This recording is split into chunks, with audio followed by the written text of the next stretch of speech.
Okay, let's do this.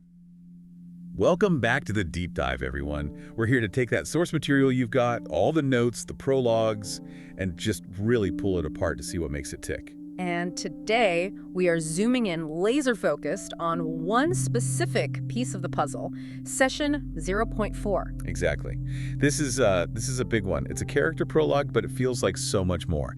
This is all about Lyra, the blue-skinned pirate captain we've been wanting to talk about. It's a full-on character study. I mean, this session is designed to tell you everything you need to know about who she is right now, where she came from, why she's sailing, and, what kind of massive trouble is literally on the horizon for her. Right. So our mission today is to really get into her origins, unpack that absolutely devastating loss that defines her, and then there's that omen, that bizarre, cryptic omen she gets sailing to Waterdeep. And it's so important to frame this correctly. For you, the listener, you have to remember this is a solo story. It's just Lyra. This all happens before she meets anyone else, before Session 1. She's completely alone with her thoughts and her past. Exactly. So what we're looking at here is the anatomy of her grief, her resolve, and this mysterious debt that is now pulling all the strings. And right off the bat, her whole look is just striking, which you want in a player character, right? Mm-hmm. The source image gives us this blue elf, which, that alone tells you something. Oh, absolutely. That immediately suggests a unique heritage. She's got the cutlass, the skull and crossbones on the hat. She is rocking the classic pirate aesthetic. But her expression, there's something severe there. Yeah. She's clearly a tough adventurer, but you can just tell she is haunted by something. And that detail, the blue skin, it's not just for looks. It's subtle world building right there in the prologue. In a lot of fantasy settings, that could mean she has ties to the deep sea, maybe some connection to elemental forces. Or that she's just an outsider. Right. She's already on the fringes of society as a pirate captain. So this trauma, the loss of her ship, it's being layered onto a character who might already feel, fundamentally separate from everyone else. That's a great point. She's defined by the sea, and the sea just turned on her brutally. Mm-hmm. And the text opens on that exact tension. She's on her new ship, but you can feel it's not the same. Not at all. The new wood, the new crew, It's all just a constant reminder of what she lost. She isn't healed, she's just working around a giant open wound. This isn't a fresh start for her. It's a continuation, but it's one that's driven by obligation, not really by hope or excitement. The new ship is constantly being compared to that bittersweet ache of the past. So Lyra's resilience, we learn right away, it's forged in some serious fire. We're in the freezing depths, maybe. Yeah, exactly. Okay, so let's start with that central tragedy, the real heart of her pain. Section 1. The lost legacy of the Lurking Leviathan. Just the name alone is so good. It is. It suggests something powerful, stealthy. Something that belongs in the deep. This wasn't just a ship, it was her identity. Her flagship. Absolutely. And the way the source material details the loss is really important. It wasn't a fair fight, it wasn't just sunk, it was stolen first. Right, the betrayal comes first. Yes. And then it was completely destroyed. The text says it was swallowed by the depths. That two-step destruction, it just doubles the trauma. Theft is a violation, it's personal. But total destruction, that's just finality. There's no getting it back. Ever. So you have the human element, the malice she can actually focus on, and then you have this environmental finality. Yeah. The source says it was treachery and the cruel whims of fate. And that combination, that phrase right there, it basically sets up her entire character. She now has two enemies. There's the treachery, the person she can hunt, and then there's fate, or the sea itself, the cosmic indifference. So she can go after the source of the treachery, but how do you fight the ocean? You can't, and that gives her this depth that goes way beyond a simple revenge story. Okay, can I just jump in here for a second, though? The sources imply she was a pirate captain. And pirates, whether in history or fantasy, they often have a pretty cynical view of loyalty. But Lyra's reaction is so raw. It's so emotional. This isn't just about losing an asset. That's a fantastic observation. Does this mean the Leviathan was more than just her ship? Was it like a family heirloom? The last piece of her past? I think you have to assume that. If this were just standard piracy, losing a ship is a business expense. It's a risk of the job. But the text says her heart was shattered. That tells you this vessel carried a weight far beyond its gold value. So the betrayal must have come from someone who knew that. Someone close. Someone who knew exactly what that ship meant to her. This was a deep, personal violation of trust, probably the one thing in the world she thought was truly hers. Which connects us right to the next piece, naming the traitor. The memory is chaotic, a blur, but one thing is crystal clear. Flamebeard's leering face. A brilliant narrative choice. It gives Lyra and us a tangible target right away. It grounds all that high-concept emotional trauma in a single hateful person she can actually pursue. It makes the quest personal, not professional. And we also get a real sense of the cost. The text talks about the chaos of the ambush, the desperate, heartbreaking fight to save who she could. So she wasn't a passive victim in this. She fought back. And crucially, she succeeded in saving some of her crew. That's a vital distinction for an adventurer. If she'd lost everyone, the story might be about guilt and self-pity. But because she saved some of them, it's about leadership and resilience. Yes. She failed to save the ship, but she succeeded in her core purpose, her responsibility to her people. That success, even in the middle of a catastrophe, is probably why someone like Gundren would see her as a worthwhile investment later on. The source really leans into her emotional state. Her heart was shattered with the loss of her beloved vessel. I mean, it sounds dramatic, but in a world where your ship is your home, your freedom, your law, losing it is everything. It is the emotional anchor of this whole prologue. Losing that ship isn't just a setback, it's a full-blown identity crisis. She's a captain without her true command. She is, quite literally, adrift, even with a new deck under her feet. And the memory doesn't just end there with the sinking. It gives us that final, absolutely brutal image. The grim reminder. Ah, yes. The sharks. Sharks circling the wreckage. That detail is a narrative masterstroke. Because the sharks, they represent the ruthless, indifferent consumption of everything she held dear. It's the sea itself, her element, her home, immediately turning on her, erasing the evidence of her life. And that image is going to stick with her. It's not just splinters in the water, it's predators moving in. It tells her that the sea, which she probably thought of as an ally, is completely amoral. It's just waiting for its next meal. Think about that as a psychological scar. Anytime she feels vulnerable, anytime she's about to lose control, you know that image of circling fins is going to pop into her head.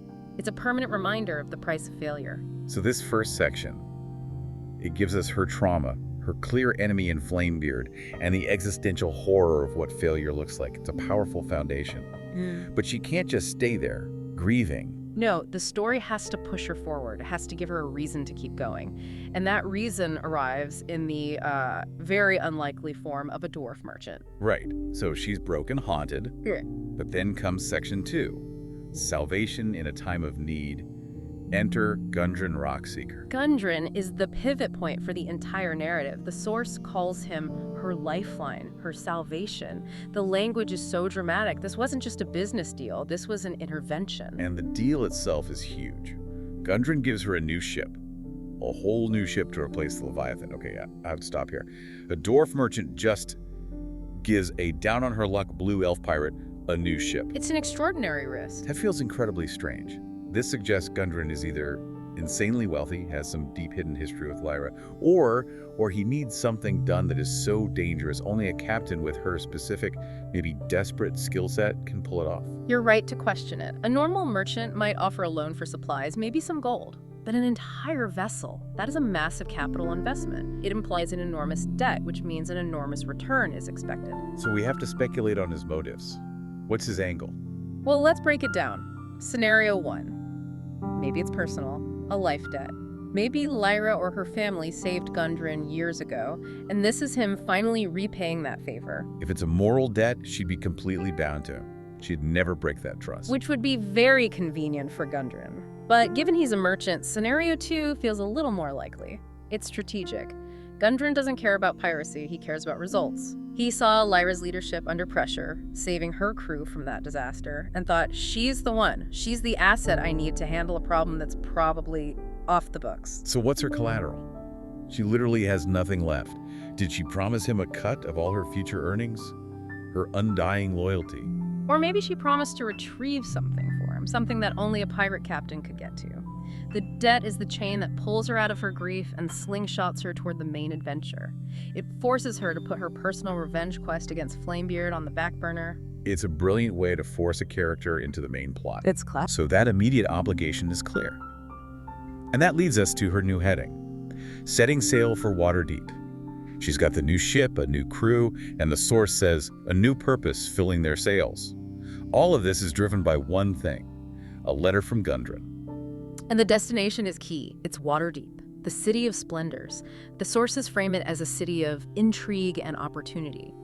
For a character like Lyra, who has just been dealing with raw, brutal chaos on the open sea, Waterdeep represents a totally different kind of danger. Politics, money, powerful factions, secret societies. Right. It's organized danger, structured corruption. And her goals have to shift to match that. She has to honor her debt to Gundren, that's number one. She has to face these new mysteries, which are clearly more complex than just fighting another pirate crew. And then long term, she still wants to reclaim the legacy of the Lurking Leviathan. That phrase is so important. Reclaim the legacy. It's not just get a new ship or get revenge. It's about restoring her name, her reputation. It's about making the name Leviathan mean something again. So she has these three distinct layers of motivation, and they are all converging on this one city. You've got personal vengeance, which is simmering on the back burner. You have immediate obligation, the debt to Gundren, and you have this long-term aspiration, her legacy. It's a perfectly balanced setup for a character. Yeah. She has every reason to be there. But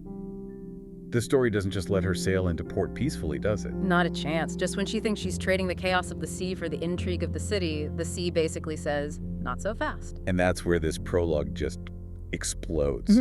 We get to section 3, the omen of the tempest. This is where everything shifts from a personal story of loss and revenge to something much, much bigger. Cosmic, almost. The environment just rebels against her. A storm of epic proportions with an unnatural fury. And that word unnatural, that's the tell. It is a pirate captain like Lyra. She knows storms. She's lived through them. She can read the sky. She can handle her ship. For this one to register as unnatural means it's breaking the rules of the world. It's magical. It's a signal, to her and to us. The scale of the conflict is about to change dramatically. This is not something you can fight with cannons and a cutlass. And look at the description. A canvas of swirling chaos.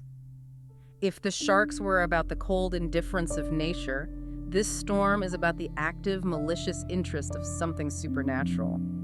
The chaos outside is a perfect mirror for the chaos she's feeling inside.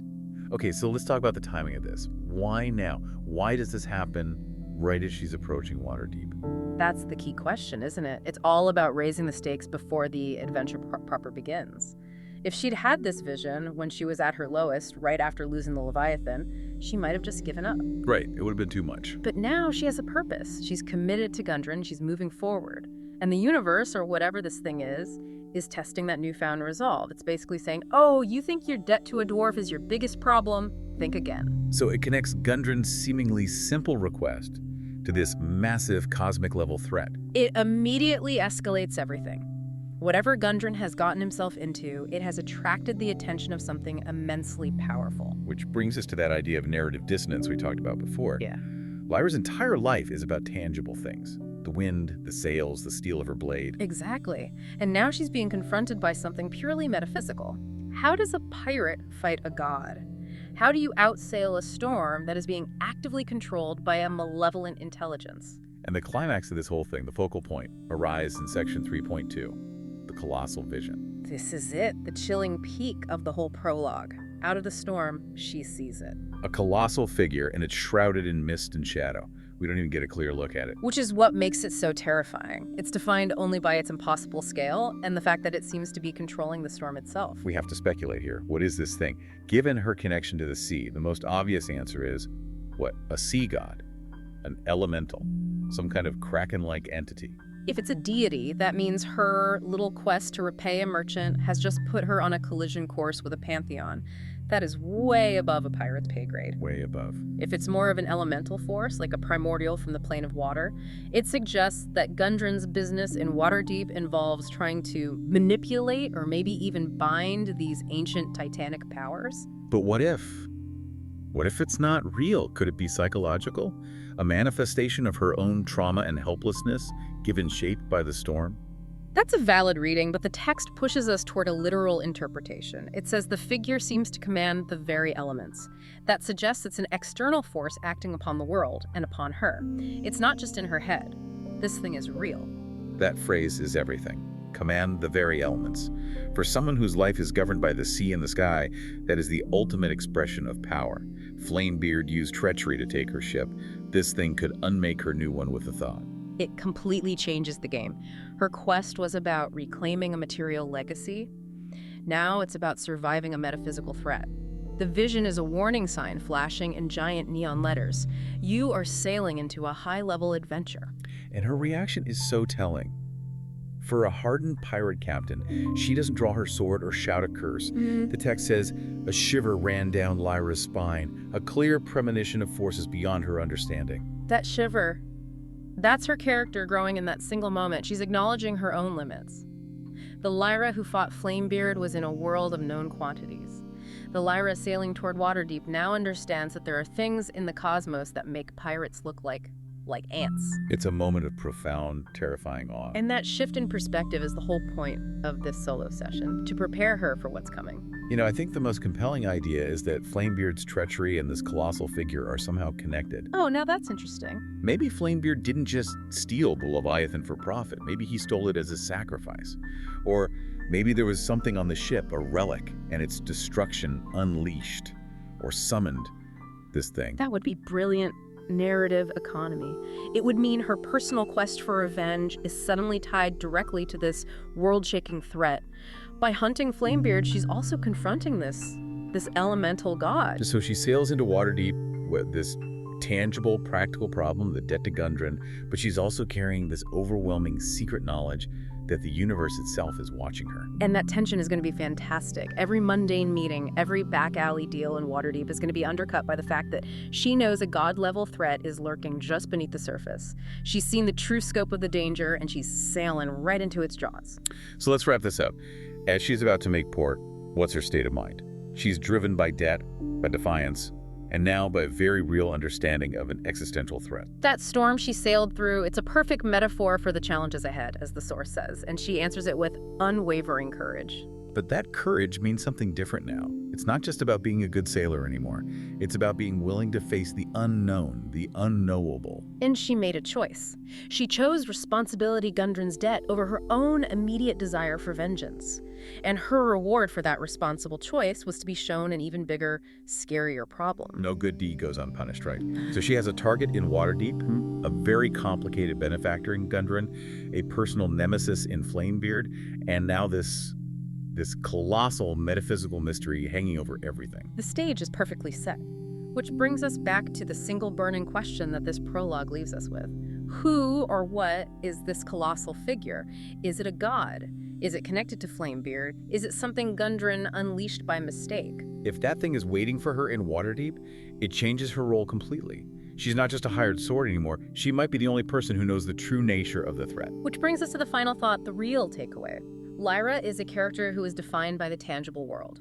Wood, steel, wind, water. She's practical. So what does this all mean for you, the listener, as you look at this character setup? Well, the final provocative thought I want to leave you with is this. Lyra's story here ends with a simple debt and a terrifying vision. How does a character who was just defeated by the very real forces of treachery and the sea, how does she find the courage to now confront an entity that commands those very things? What kind of debt could possibly be worth sailing directly into an unnatural, God-made storm for? It's not about the ship anymore. No, it's about proving she's more than just another piece of wreckage for the Shirks to circle. She's sailing into Waterdeep with the weight of her past on her shoulders, a merchant's debt in her logbook, and the shadow of a god in her wake. That is a character who is ready for anything. Indeed. It's going to be incredible to see how she juggles that personal quest against Flamebeard with this massive looming threat. The open seas are dangerous, but I have a feeling the shores of Waterdeep are going to be far, far worse for her. And that's all the time we have for this deep dive to Lyra's story. We'll see you next time to connect more of these threads.